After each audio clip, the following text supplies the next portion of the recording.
everyone. This is Hal, Quail Studios Guitar. It's early in the morning where I am, 7:37. Glad to see somebody here. Hello, Biz Pays. What's the GG? I have no idea what that means. Okay, we are here and talking about songs. What key should we play them in?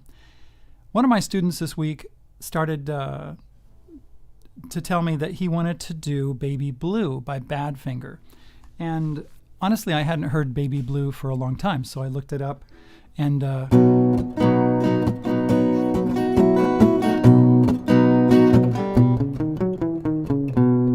there we are. Hello, Dean. Good to see you, bud. So I started to play that and learn it a little bit, and I looked up a recording that was done on the, what's his name? Kenny Rogers show. That's it. There was a television show that I had forgotten about, and Kenny Rogers hosted it, and he had Badfinger on that show, and there were two guitarists. They were playing Gibson SGs, a bass player that was singing the high harmony, and a drummer, and that was Badfinger at the time. And one of the guitarists was just playing like this, and the other one was playing, he was strumming. And so you have two guitars, and they're doing different things. The melody, so that's in the key of B. The melody starts here. Can you hear that okay? Yeah. So it starts on F sharp and goes up to an E. So a lot of times some of my supporters and people who are learning to play guitar and sing are not really tenors. Sometimes they're bass singers, or they're not very good at singing right now, and so they have to work on their range. And so this song may be a little high for them, especially when it gets into the B section, into the bridge, because he goes higher than that. It's a great song. I love it a lot. Baby Blue, you can look it up. If I remember, I'll put the link in the description so you can go listen to it. You can look it up here on YouTube. So my student said, well, let's put the capo on that. He found a tab, and the capo was on the 4th fret. Now, I know that some people don't like capos. They say, oh, that's cheating, you can't do it. And the guitarists on Badfinger, they did not use a capo. They used... and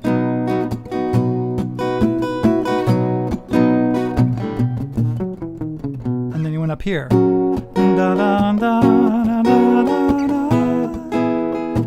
Let's see, how's it go?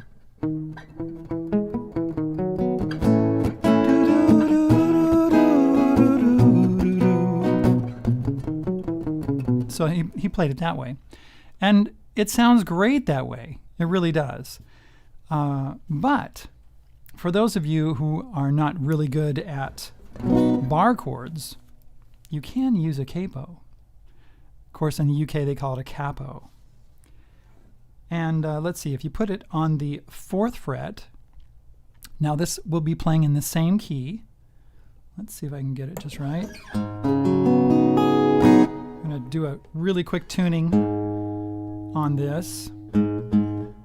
Okay, so when I put a capo on like this, especially on my guitars, and that's what you do, right?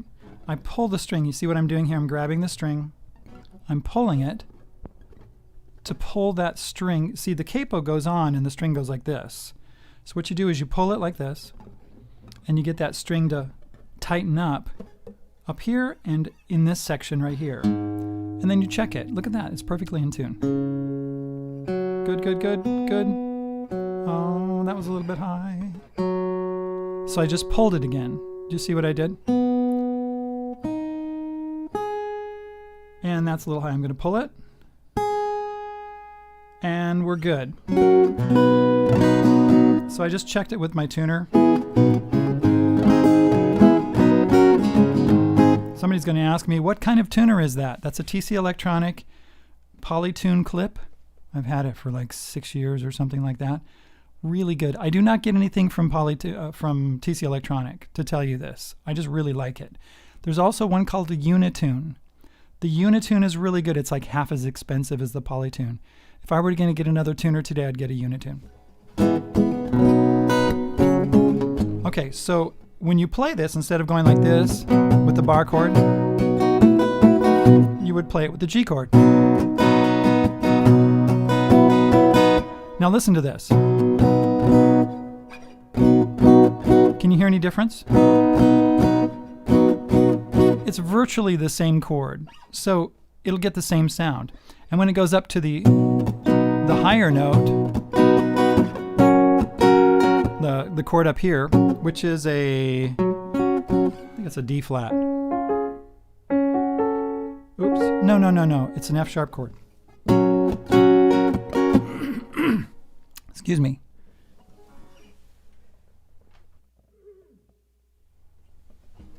Okay.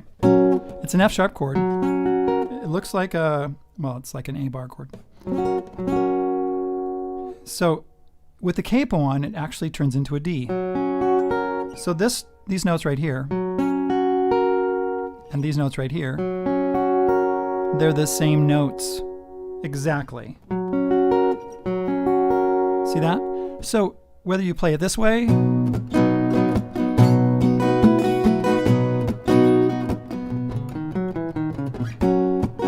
or you play it this way,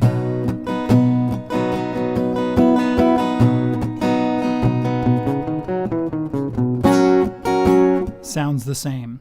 Hello from Thailand. Hello, George. Thank you for being here. Welcome.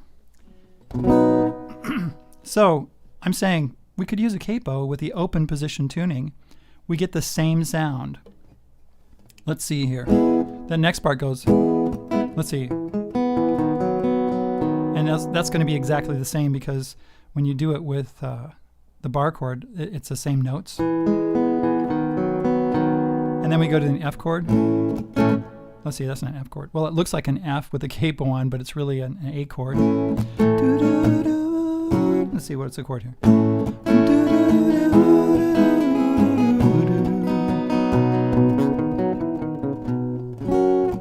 Now I'm going to teach this song later on when I learn to play it a little bit better. But I find that this is a really good way to play this song. Now you could play it in another key if you want to, but one thing that's nice about this way to play it is that you can take the capo. If it's like, ooh, it's a little too high for my voice, you can go like this, right? And you can move it down. Let's see, I got to make sure that the tension is proper. Nope, got to have more tension on that. That's one reason why I use capos. This is a Shub capo. I don't get anything from Shub to tell you this. I love capos that are adjustable. This has an adjustable screw on it, because I can adjust the capo to be just what I want it to be. Remember, I'm going to pull the strings like this.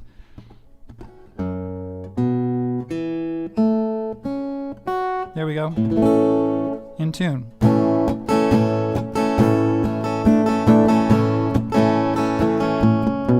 Oops. What is it?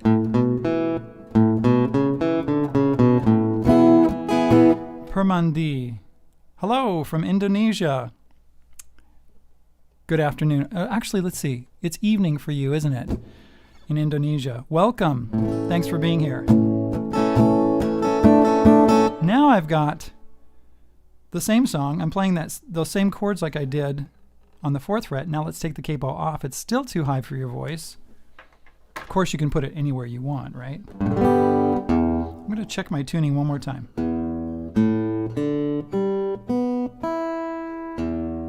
Okay, I need to do a little bit of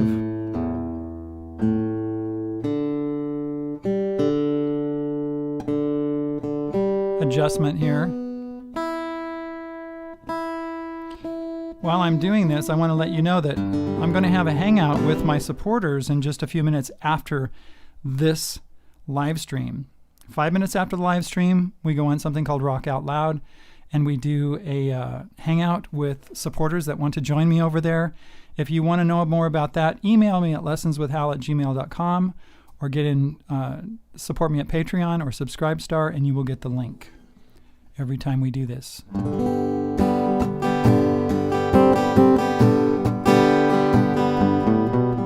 Whoops.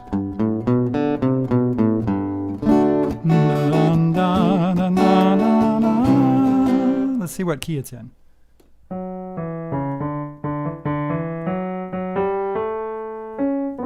There it is. So that's in the key of D instead of the key of B. No, I'm sorry. It's not in the key of D. It's in the key of G. We're starting on a D note.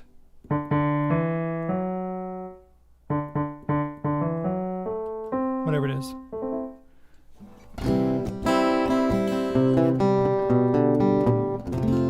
See, so it's lowered already. So you have all of these options. You can even go higher if you want to. If you want to sing it an octave lower and even play it higher. Now, when I do a lead sheet or a tab sheet for songs, I do it according to my voice.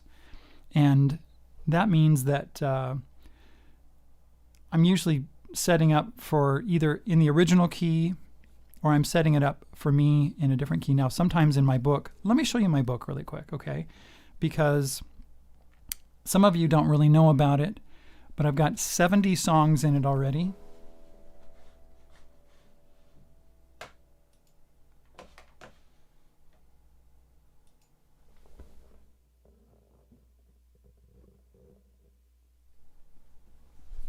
Okay, here's a picture of my book. I actually have this in Microsoft Edge.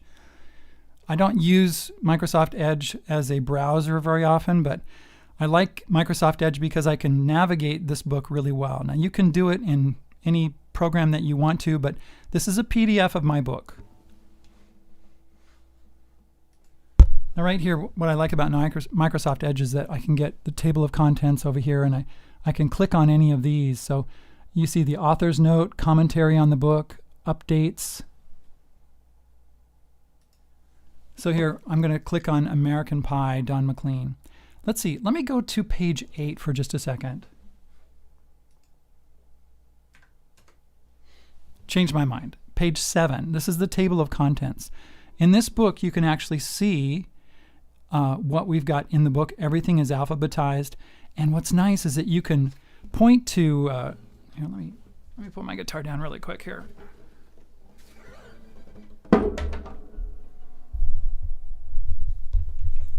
You can point to things like Annie's song right there, and it will just come right up. So you don't have to, it's not cumbersome to navigate. It's pretty easy. And then in Microsoft Edge, what's nice is that you can actually, go down here and say, oh, I want to see And I Love Her. Or you can scroll if you want to. Here's Blackbird by Paul McCartney. Now, this particular song, you'll notice that this one here, And I Love Her, does not have a tab. Let me pick my guitar back up here again for you. I give her all my love, that's all I do.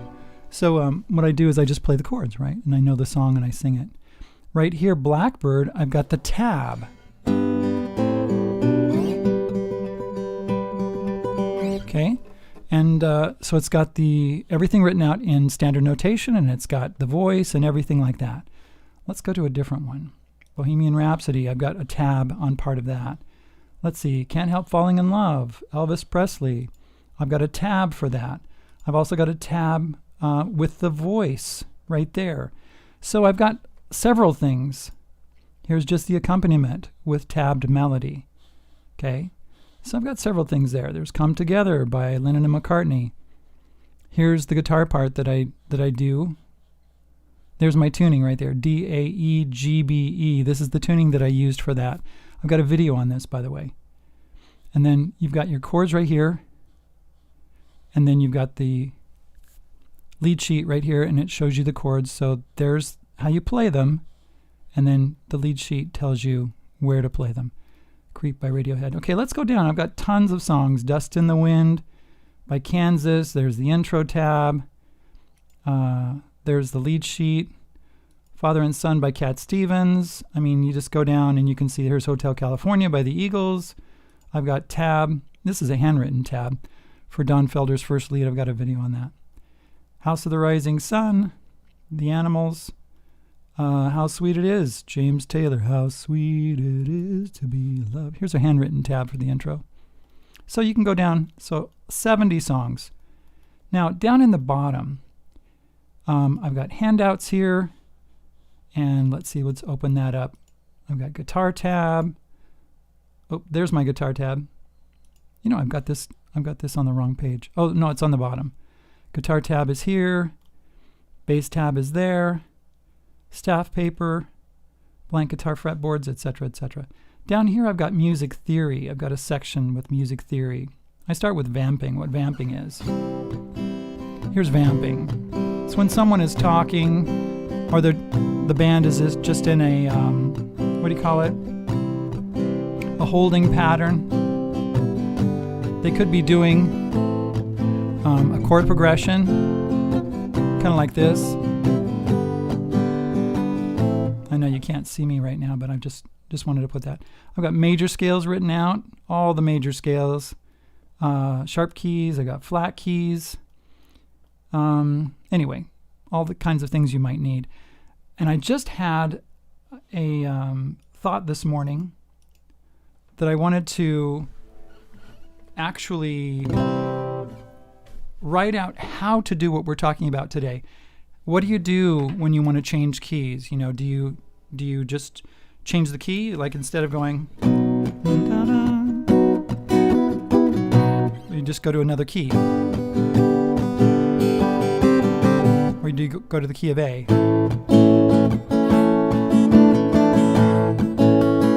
You know, what do you do? How do you do that? How do you use a capo to change keys to fit your voice? Also, I've been thinking maybe what I should do is should put the range, the vocal range of that song. So if we're in the key of G, then I'll say that, well, it starts on D, that's the lowest note, and it goes up to another note. And you can check with your vocal range and say to yourself, you know, do I want it in that key, or do I want to change keys? So that's a new feature that I've just been thinking about just this morning because of my students. And I wanted to tell you that it's so important. Okay, let's see. I'm going to change this. It's so important for you. Hello, hello. Miwilo, Miwilo. Oh, hello, hello. I think you're from Indonesia, maybe. It's important for you to give me feedback as supporters and my students. I get my ideas from students and what we should be doing. So I really appreciate being able to connect with you and to be able to talk to you and teach you. I think it's fantastic. Now, the reason I can do this is because of my students and my supporters. I couldn't do this kind of thing without some financial support, because when I go to the gas station, they say, give me money for the gas you just had. And so it's like, okay, well, here's some money. Or when I go to the grocery store and I want to buy something. Anyway, so it's kind of a necessary evil in this world. I appreciate everyone who does give me, yeah, it's a great idea. Thanks, Dean, it's a great idea for we beginners. Yeah. Yep. I appreciate you, Dean, very much. Thank you very much for your continued support. Okay, so that's basically all I'm going to talk about at the moment. You know, I've been talking a little bit about the book. You can get the book if you support me. And I give updates, and I'm pretty generous with that. I've been told by several people I should charge more for my book. Well, maybe I will do, make it maybe a minimum charge. But for right now, what I'm doing is that you make a donation, I give you the book. And for continued support, you get updates every month because I put more songs in it. I expand that theory section. I may at some point separate the theory book from the songbook. And there's even different types of songs, like there's classic rock, and then there's sacred music, and then there's, movie music or something, but I might do more of a separation there when it gets bigger and bigger. I have lots and lots of songs that I've used over the years, and there's a lot that are not in the book. And then also, for instance, like the one we've been talking about, Baby Blue by Badfinger. I've never done that one before, and that's one that I think that I'd love to do. And so new songs get added to the book all the time. All right, thank you very much for being here. And